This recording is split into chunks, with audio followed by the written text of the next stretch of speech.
நீதிபதி சாமிநாதனுடைய ஜட்ஜ்மெண்ட்டு அச்சுராஜா சொல்கிறான், செருப்பால் எடுத்து அடிப்பேங்கிறான். புரியுதா? அந்த வாய் முன்னாடி என்ன சொல்லிச்சு, ஹைகோர்ட் ஆகுது மயிராகுது. அதே வாய் இப்போ ஹைகோர்ட் ஆர்டர் போட்டுச்சு, அதை ஒவே பண்ணாதவன செருப்பால் அடிக்கணுங்கிறான். இவங்களை எங்கே போய் அடிக்கிறது, இவன் எங்கே போய் வைக்கிறது? இவனு எல்லாம் என்ன நினைக்கிறான், இந்த தமிழ்நாட்டுக்குள்ளே மாத்திரம் புகுறவே முடியலடா. முத்தி பார்த்தா எல்லாருமே ஸ்டாலினாக இருக்காங்க. திருமண மக்கள்லாம் ஸ்டாலின், திருமண மக்கள்லாம் திராவிட மாடல்னா வாட் இஸ் திராவிட மாடல்? வெங்காயம் இதாண்டா திராவிட மாடல். நீ போய் கண்ட இடத்துலலாம் போய் தீபம் ஏற்ற முடியாது. திருப்பரங்குன்றம் அந்த கோயில் அர்ச்சகர்களும் அறநிலையத்துறை அதிகாரியும் சேர்ந்து ஒரு லெட்ரு சாமிநாதன் கொடுத்துட்டாங்க. யார்? நம்ம நீதிபதி சாமிநாதனுக்கு. ஐயா, கார்த்திகை தீபத்தன்னைக்கு நாங்கள் தீபத்தை வச்சாச்சு, எரிச்சாச்சு, மக்கள் வந்து கும்பிட்டாச்சு, எங்கள் வேலை முடிஞ்சின்னு அடுத்த வருஷம்தான் இந்த சோழியில் நீ உள்ளே வராதேன்னு அவங்க ஒரு லெட்டரும் கொடுத்துட்டாங்க. இப்போ நீதிபதி எதுக்குள்ளே உள்ளே வரணும்னு அவருக்கும் புரியல. தெளிவாக இருக்காங்க. அங்கே போய் எல்லாத்தையும் கெஞ்சினாங்கண்ணா, கேட்டிங்களா? கடையை மூடுங்க, கடையை மூடுங்க. அவன் வெள்ளக்க மாதிரி பிஞ்சு போன்ட்டான். கொண்டே விடு, நாங்கள் பாட்டுக்கு நாங்கள் சோறு தின்னுறோம்டா, இது வர்ற கூட்டத்தை வச்சு தானே எங்களுக்கு வியாபாரம் அப்படின்னு அவங்க தெளிவாக சொல்லிட்டாங்க. ஆக இவன் மத்திய போர்ஸு, அந்த போர்ஸு, இந்த போர்ஸு, எந்த போர்ஸையும் இவங்க வந்து கொண்டு போய் உள்ள தீபம் ஏற்றினாலும் 144 அதெல்லாம் சார். நான் வந்து நம்ம சிஎம் எத்தனையோ நடவடிக்கை எடுத்திருக்காரு. எனக்கு திருப்பரங்குன்றத்தில் எடுத்த நடவடிக்கை ஹேட்ஸ் ஆஃப் சார். அது வந்து உண்மையிலே கில்லி மாதிரி. நான் அந்த கில்லியை சொல்லலை, இந்த கில்லி மாதிரி ஒரு விஷயத்தை அன்னைக்கே பட்டுன்னு முடிச்சது சார். கரூர் விஷயத்தில் கூட நான் கொஞ்சம் ரொம்ப வருத்தப்பட்டேன். ஏன்னா இவ்வளவானே உங்களுக்கு வந்து பெருந்தன்மையோடு இருக்கிறது ஏன்னா அப்படிமே. ஆனால் இந்த விஷயத்தில் அது எல்லாத்தையும் மூடி மறைக்கிறோம், அந்த எல்லாத்தையும் மறக்கிற மாதிரி இந்த விஷயத்தை திருப்பரங்குன்றத்தை சார் விட்டுருந்தா இன்னொரு அயோத்தி தான் சார், இன்னொரு அயோத்தி. ஆரம்பமே இங்கே அடித்த அடி இருக்குல்ல, அவன் வாழ்க்கையில் இனிமேல் தமிழ்நாட்டை நினச்சே பார்க்க முடியாத மாதிரி அடி. இனிமேல் அவங்க எங்கேயும் வீட்லேயே விளக்காத்த மாட்டாங்க. அவங்க வீட்டில் கூட விளக்காத்த மாட்டான். டே வேணாண்டா, அடிச்சு அடி இன்னும் நமக்கு முதுகு வீங்குதுடா அப்படின்ட்டு. ஆனால் உண்மையில் உமாக்கா சொன்ன மாதிரி நீங்கள் நம்ம சிலிப்பர் செல்லை நைட்டு காப்பாற்றினது அவர் தான். அந்த மலையில் இந்த குரூப் எப்படி ஏறுவாங்கிறீங்க? எங்கள் மலை ஏறினது எனக்கு தானே தெரியும் எப்படி ஏறுறான்னு. எப்படி ஏறுவாங்க? உங்களை பாதுகாத்தது தலைவர். அதுக்கே நீங்கள் அவர் உங்கள் சாமி அறையில் அவர் படத்தை வச்சு நீங்கள் கும்பிடணும்டா. அது எங்கள் உயிரை காப்பாற்றின அன்பு தலைவர் ஸ்டாலினுக்கு வாழ்த்துக்கள், வணக்கங்கள்னு சொல்லணும்டா. ஏன்னா நாள் வராதுக்கு அதான காரணம். நிச்சயமாக போடு இருக்குது அப்படின்னு வரல, அடுத்த நாள் வந்துட்டான். நானும் கைதாகிறது நம்ம வடிவேல் என்ன சொல்லுவார், நானும் ரவுடிதான்ட்டு அவன் வண்டியில் ஏறினான். ஆனால் உண்மையிலேயே அந்த இடத்துலையும் சாத்வியமாக தான் நடந்துக்கிட்டார். 2 இழுத்து உள்ளே போட்டிருந்தாங்கன்னா ஒரு வயல் இனிமேல் தமிழ்நாட்டுக்குள்ளே தலை வச்சே படுக்க மாட்டான். ஏன்னா எதுக்கு நான் சொல்கிறேன்டா, எலெக்ஷன் நெருங்கிருச்சு, இன்னமும் எந்த ரூபத்துலையாவது வரணும்னு நினச்சிட்டு இருக்கான். இனிமேல் எந்த ரூபத்தையும் நினச்சி பார்க்க முடியாத அளவுக்கு திருப்பரங்குன்றத்தில் ஒரு பெரிய ஆப்பு பிஜேபிக்கு வச்சது இந்த ஆர்எஸ்எஸ் கூட்டம். இனிமேலும் தலை வச்சு படுக்காதுங்கிறதுக்கு இது ஒரு நல்ல எடுத்துக்காட்டு. இந்த எடுத்துக்காட்டுக்கு அதை நான் சொன்னேன் அண்ணன்ட்ட, இந்த திராவிடன்னு வச்சு இந்த எத்தனை கட்சிகள்னால் இதுக்கு போராட்டத்தில் உள்ளே வருது. ஒன்று திராவிட மக்கள், இது திராவிட இயக்க தமிழ் பேரவை, இன்னொன்று நம்ம திராவிட கழகம், இன்னொன்று எங்கள் கோவை ராமகிருஷ்ணன் குரூப்பு, அடுத்து திராவிட முன்னேற்ற கழகம். இந்த திராவிடம் பேரில் வச்சுருந்த யார் மணியண்ணன், இவ்வளவு பேர் தாங்க இதுக்கு இருக்கிறோம். இவங்க தானே உண்மையான திராவிடன். இந்த திராவிடன் வச்சுருந்த மற்றவங்க இருக்கான் பாருங்க, தாவேக்கா, அதிமுக, வெங்காயக்கா, கருப்பட்டிக்கா, இவெல்லாம் இனிமேல் திராவிடத்தின் பேரை வச்சுக்கிட்டாலே அடிக்கணும். ஏன்னா எதுக்கு ஊர் வருதோ அன்னைக்கு நீ வந்து போராட வரலடா, நீ இதெல்லாம் இதுக்கு தாண்டா முன்னாடி வரணும். அது நம்ம இபிஎஸ் சொல்கிறாரு. என்னென்ன சொன்னார், ரொம்ப பக்குவமாக நடந்திருக்கணும்னு திமுகவுக்கு அட்வைஸ் கொடுத்தாராம். மூதேவி அதை விட்டுருந்தா இப்போ உங்கள் ஆட்சி நடந்ததில்ல, இதே மாதிரி அந்த நில அளவை தூணில் நீங்கள் விளக்கு வச்சுருந்துருக்கலாம்ல, ஏன் வைக்கலை? ஏன்னா இது முருகன் மக்கள் தமிழன் எல்லாம் சம்மந்தப்பட்டது. அப்போ ஒருத்தனுக்கு ஒத்து ஊதணும்னா என்ன எடுத்து ஊதுறனாவது நினச்சிக்கணும்ல, எதை எடுத்து ஊதுறனா நினச்சிக்கணும்ல. ஓட்டுங்கிற ஒரு பிச்சைக்காக நீங்கள் பார்த்தீங்கன்னா ஒருத்தன் வாயை பொத்திகிட்டே இருக்கான். இப்போ புதுசாக சேர்ந்த நம்மால் ஒருத்தர் சொல்கிறாரு, அவர் வாயை பொத்திட்டு இருக்கிறது சரிதாங்கிறார். வாயை பொத்திட்டு இருக்கிறது சரிதான் அப்படிங்கிற இந்த கார்த்திகை தீபத்துக்கு நான் கேட்டேன் நேற்று லெனின்ட்ட, நம்ம தம்பி, இந்த கார்த்திகை தீபத்துக்கும் இந்த இவங்க பிஜேபி ஆர்எஸ்க்கு என்னங்கடா சம்மந்தம்? நாங்கள் பாட்டுக்கு இங்கிட்டு முருகன் அப்படின்னு நாங்கள் கொண்டாடிட்டு தர்றோம். நீங்கள் ராமருக்கு மாதிரி நலையிறீங்க. நாங்கள் தான் அதை கூப்பிடவே இல்லையே, ராமரை நாங்கள் கூப்பிடவே இல்லை. நாங்கள் எங்களுக்குள்ளே போயிட்டுருக்கு. நாங்கள் அந்த திரியோட அளவு எங்கள் அண்ணன் சொன்னாங்க, யார் பெரியவர் சொன்னார், திரியோட அளவை அது எத்தனையோ கிலோ நெய் ஊற்றணுமானே, அந்த அண்டா செய்கிறதுக்கு ஒருத்தர், அந்த திரி செஞ்சு வைக்கிறதுக்கு ஒருத்தர், அது எல்லாருமே அதாவது ஆண்டாண்டு காலமாக அவங்கவுங்க சமூகத்தில் அவங்க இது தான் பண்ணணும்னு வரையறுத்து வச்சுருக்காங்க. இவன் ஒரு ஆர்டர் போட ஒரு 4 இது அரைக்குள்ள நெய்யை தூக்கிட்டு போகிறாங்க. உண்மையிலே முதல்வருக்கு வந்து நான் கூட முதல்ல சொன்னேன், இந்த 41 கொலை நடந்ததுக்கு ரொம்ப ஒரு சாத்வீகமாக நடந்துக்கிட்டார். அதாவது நான் சொன்னேன், இவ்வளவு மெத்தனை உங்களுக்கு தேவைச்சு, இவ்வளவு பெருந்தன்மை தேவையில்லைன்னு என்ன நான் அவர்ச்ச. இப்போ பாருங்கள், இப்போ 41 மறந்துட்டோமா? 41 மறந்தாச்சு, எஸ்ஐஆரை மறந்தாச்சு, இப்போ திருப்பரங்குன்றத்தில் வந்துட்டோம். அவங்களுக்கு ஒரு இதைத்தான் எதிர்பார்த்தாங்க. அவங்க வந்து பனையூரை விட்டு நம்ம வெளியே கிளப்பிடக்கூடாது, அவன் பாட்டு பனையூரை கிடக்கட்டும், அதை பற்றி நீங்கள் யாரும் பேசிட நம்ம மறந்துடணும்னு நினச்சாங்க. இப்போ மறந்துட்டோம், ஆனால் நாம் விடுறதில்லை. அடுத்து எஸ்ஐஆர். எங்கள் இப்போ தான் சிட்டு சொல்லிச்சு, அண்ணே பெரிய கொலைப்படினே, ஒரு ஒரு எந்த இடத்துலண்ணே 1 லட்சம் பேர், சாரி உங்கள் சிலம்போடு 1000 வழக்கில் 1 லட்சம் வாக்காளர் ஸ்லம்மு மாற்றி குடியமர்த்திருக்காங்க. ஆனால் அதை ஏற்றுக்க மாட்டேங்கிறாங்களாம். இப்போ நாளைக்கு போய் எங்களுக்கு போராட்டம் இருக்குன்னு நாங்கள் எல்லோரும் போய் நாங்கள் வந்து வாக்குவாதம் பண்ண வேண்டியிருக்கு, போராட வேண்டியிருக்கு. இந்த கொலைப்படியை நம்ம மறந்துடணுங்கிறதுக்காக தான் இந்த திருப்பரங்குன்றம். நீ நல்லா பார்த்தீங்கன்னா 2வது நாள் தான் அந்த எச் ராஜா, பொய் ராஜா, வை ராஜா எல்லாம் வந்திருப்பாங்க. முதல் நாள் வரல. ஏன்னா முதல் நாள் அடி கொடுத்துட்டாங்கன்னா வாங்க முடியாதுன்ட்டு முதல் நாள் போல். முதல் நாள் இந்த பரீட்சை, இந்த ஊசி போட்டால் தாங்கிறதுக்கு முயலும் எலியும் வச்சுருப்பாங்கல்ல, அது மாதிரி கூட அனுப்பிட்டாங்க முன்னாடி. முதல் நாள் மாத்திரம் இவங்க போயிருந்தாங்கன்னா வாழ்க்கைக்கு இவங்க போராட்டத்துக்கே போயிருக்க மாட்டாங்க. அது பாட்டுக்கு போயிட்டுருக்குங்க. கரெக்டாக வந்து 150 வருஷமாக தீபம் ஏற்றிட்டுருக்காங்க.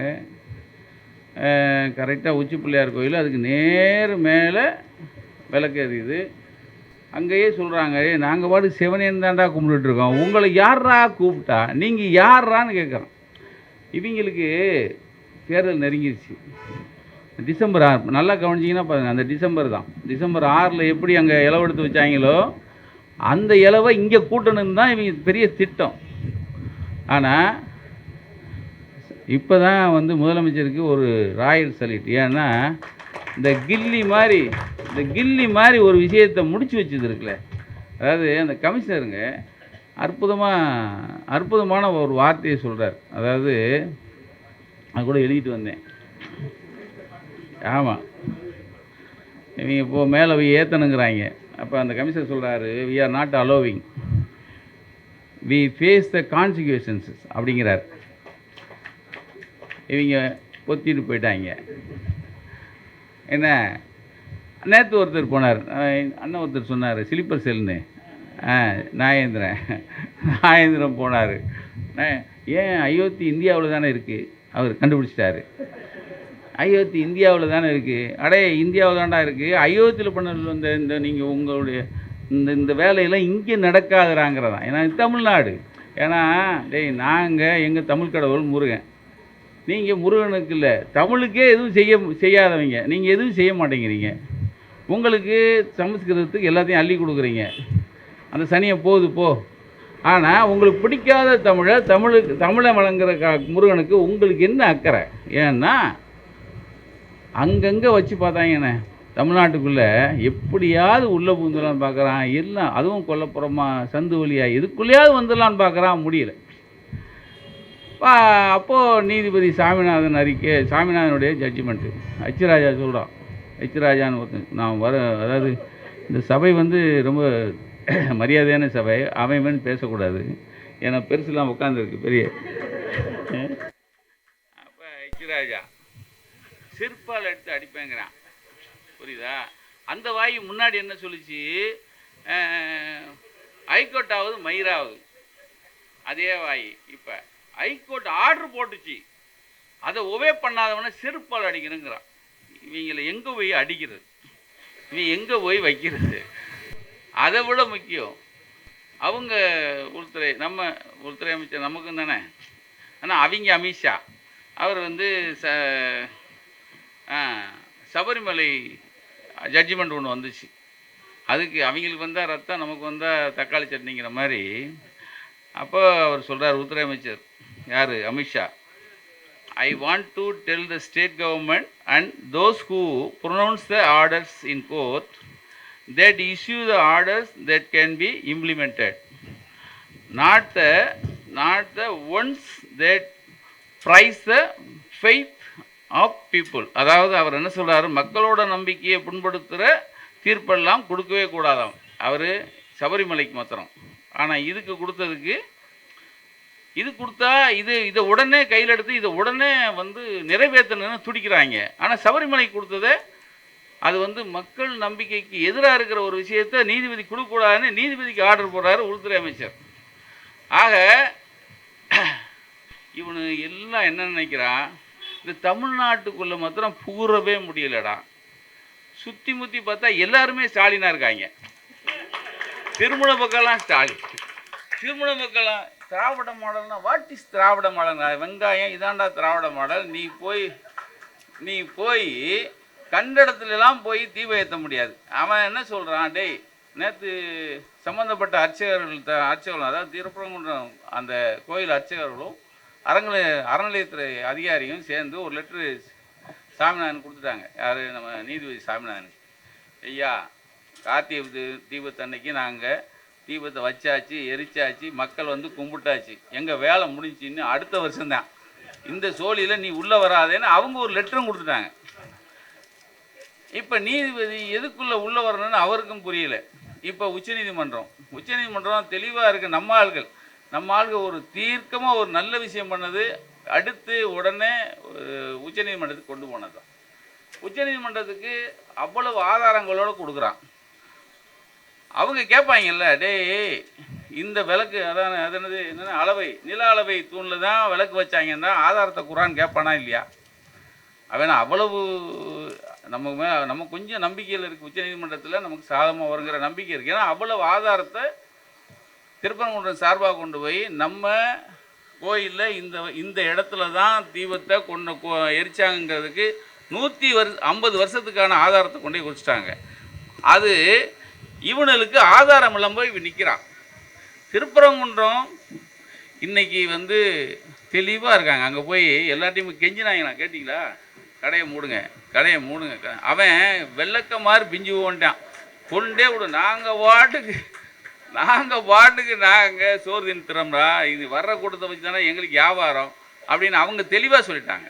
ஆக இவன் மத்திய போர்ஸு, அந்த போர்ஸு, இந்த போர்ஸு, எந்த போர்ஸையும் இவங்க வந்து கொண்டு போய் உள்ள தீபம் ஏற்றினாலும் 144 அதெல்லாம் சார்.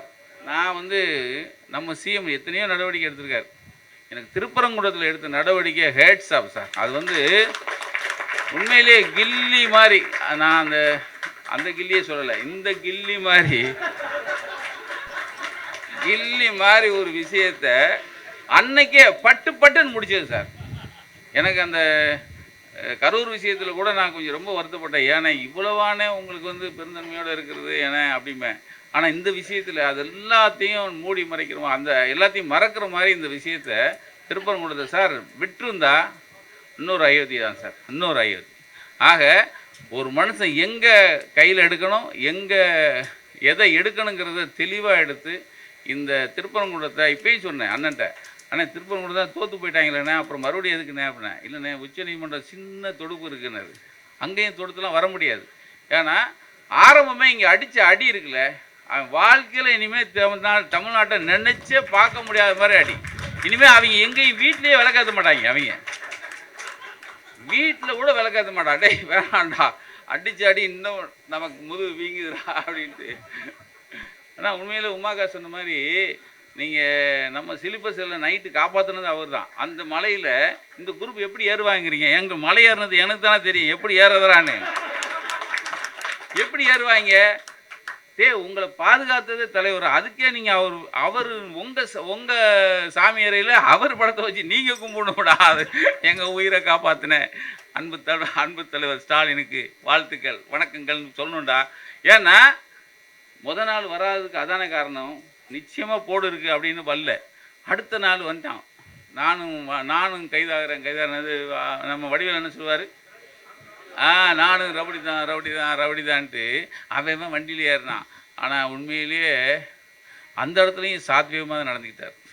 2 இழுப்பு இழுத்து உள்ளே போட்டிருந்தாங்கன்னா ஒரு பயிலும் இனிமேல் தமிழ்நாட்டுக்குள்ளே தலை வச்சே படுக்க மாட்டான். ஏன்னா எதுக்கு நான் சொல்கிறேன்டா, எலெக்ஷன் நெருங்கிருச்சு. இன்னமும் எந்த ரூபத்துலையாவது வரணும்னு நினச்சிட்டு இருக்கான். இனிமேல் எந்த ரூபத்தையும் நினச்சி பார்க்க முடியாத அளவுக்கு திருப்பரங்குன்றத்தில் ஒரு பெரிய ஆப்பு பிஜேபிக்கு வச்சது. இந்த ஆர்எஸ்எஸ் கூட்டம் இனிமேலும் தலை வச்சு படுக்காதுங்கிறதுக்கு இது ஒரு நல்ல எடுத்துக்காட்டு. இந்த எடுத்துக்காட்டுக்கு அதை நான் சொன்னேன் அண்ணன்ட்ட, இந்த திராவிடன்னு வச்சு இந்த எத்தனை கட்சிகள்னால் இதுக்கு போராட்டத்தில் உள்ளே வருது. ஒன்று திராவிட மக்கள் திராவிட இயக்க தமிழ் பேரவை, இன்னொன்று நம்ம திராவிட கழகம், இன்னொன்று எங்கள் கோவை ராமகிருஷ்ணன் குரூப்பு, அடுத்து திராவிட முன்னேற்ற கழகம். இந்த திராவிடம் பேரில் வச்சுருந்த மணியண்ணன் இது இவ்வளவு பேர் தாங்க இதுக்கு இருக்கிறோம். இவங்க தானே உண்மையான திராவிடன். இந்த திராவிடன் வச்சுருந்த மற்றவங்க இருக்கான் பாருங்க, தாவேக்கா, அதிமுக, வெங்காயக்கா, கருப்பட்டிக்கா, இவெல்லாம் இனிமேல் திராவிடத்தின் பேரை வச்சுக்கிட்டாலே அடிக்கணும். ஏன்னா எதுக்கு ஊர் வருதோ அன்னைக்கு நீ போராட வரலடா, நீ இதெல்லாம் இதுக்கு தாண்டா முன்னாடி வரணும். அது நம்ம இபிஎஸ் சொல்கிறாரு. என்னென்ன சொன்னார்?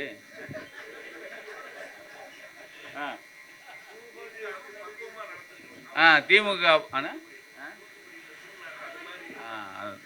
ரொம்ப பக்குவமாக நடந்திருக்கணும்னு திமுகவுக்கு அட்வைஸ் கொடுத்தாராம் மூதேவி. அதை விட்டுருந்தா இப்போ உங்கள் ஆட்சி நடந்ததில்ல, இதே மாதிரி அந்த நில அளவை தூணில் நீங்கள் விலக்கு வச்சுருந்துருக்கலாம்ல. ஏன் வைக்கலை? ஏன்னா இது முருகன் மக்கள் தமிழன் எல்லாம் சம்மந்தப்பட்டது. அப்போ ஒருத்தனுக்கு ஊதணும்னா என்ன எடுத்து ஊதுறனாவது நினச்சிக்கணும்ல, எதை எடுத்து ஊதுறனா நினச்சிக்கணும்ல.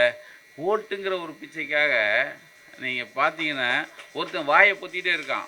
இப்போ புதுசாக சேர்ந்த நம்மால் ஒருத்தர் சொல்கிறாரு, அவர் வாயை பொத்திட்டு இருக்கிறது சரிதாங்கிறார். வாயை பொத்திட்டு இருக்கிறது சரிதான் அப்படிங்க. ஆமாம், உங்களால் தானே. அவர் சிலிப்பர் செல்லு, அங்கே இருக்கிற சிலிப்பர் செல்லு, அவர் பொத்திக்கிட்டு இருக்கிறது சரிதான் அப்படின்னாரு. அடே, அவன் பொத்திக்கிட்டு தான் இருக்கணும், கரெக்ட் தான். ஆனால் என்ன வருத்தம்னா இதை எதுக்க வேண்டிய எல்லாருமே இந்த ஓட்டுங்கிற ஒரு ஒரு ஒரு ஒரு பிச்சைக்காக எல்லா நவதுவாரத்தையும் மூடிக்கிட்டு உட்காந்துருக்கான் பாருங்க. ரொம்ப வருத்தமாக இருக்குது. இருந்தாலும் இப்போ போராடுகிற இந்த திராவிட இயக்க திராவிட மாடல் தலைவர்களும் அவங்களோட சேர்ந்த நம்ம எல்லாருமே பிஜேபிக்கு வைக்கிற மிகப்பெரிய வச்ச ஆப்பு திருப்பரங்குன்றம் தான். இனிமேலும் இந்த திருப்பரங்குன்றத்தில் வச்ச ஆப்பு மாதிரி எதிர்காலத்தில் நீ எந்த சந்துக்குள்ளே வந்தாலும் ஆப்பு உறுதி. நன்றி.